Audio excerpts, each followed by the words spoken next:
প্রথমে আমরা সবাই ইয়ার্কি ঠাট্টা মারতে মারতেই ঘুরতে বেরিয়েছিলাম। হঠাৎ করে রাস্তায় দেখি একটা অন্ধকার জায়গা। তার যেটা হয়ে থাকে, আমাদের মধ্যে একজন বলছে চল ভাই যাবো, দেখবো কিরকম কি আছে না আছে। এতটাই ঘুটঘুটে অন্ধকার জায়গা যেখানে নিজের হাত দেখা যায় না, পাশের মানুষটাকে দেখা যায় না, সেরকম জায়গায় ঢুকলাম আজকে। আজকে যেটা হলো আমাদের সাথে, এটা একটু বেশি বাড়াবাড়ি হয়ে গেছে। এই জিনিসটা না হলেই পারতো।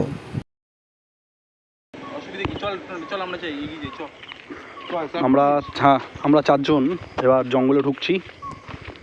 এই আমাদের জঙ্গলে আমরা ঢুকে গেছি চারজন, পুরো টোটাল অন্ধকারের মধ্যে। আমরা বলেছিলাম আমরা জঙ্গলে ঢুকবো, তো আমরা চারজন, সামনে বাবাইয়ের ভাই, পেছনে রাজু, আমি আছি।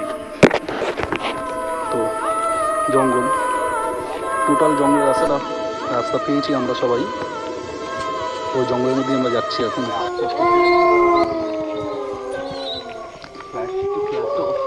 ফ্ল্যাশ অফ করলে টোটাল কিছু দেখতে পাবো না ভাই।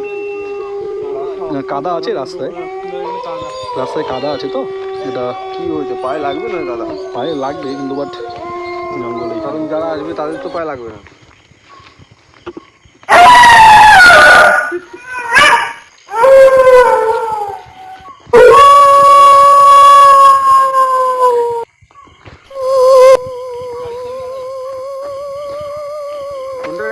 আমার কাছে আছে। এই একটা গাছ, এখান থেকে জঙ্গলের ভেতরে যাওয়ার মতন, কিন্তু সাপ ঠাপ থাকতে পারে। পাট ক্ষেত ভাই, টোটাল পাট ক্ষেত।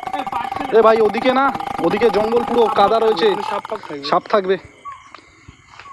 পাট খেতে ভাই সাপ থাকবেই, ওদিকে সাপ থাকবে। হ্যাঁ, কোন দিকে মারছি?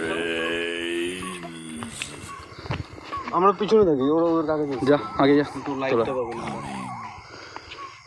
আমরা গেছিলাম, আমরা এই জায়গাটাই আবার আসবো।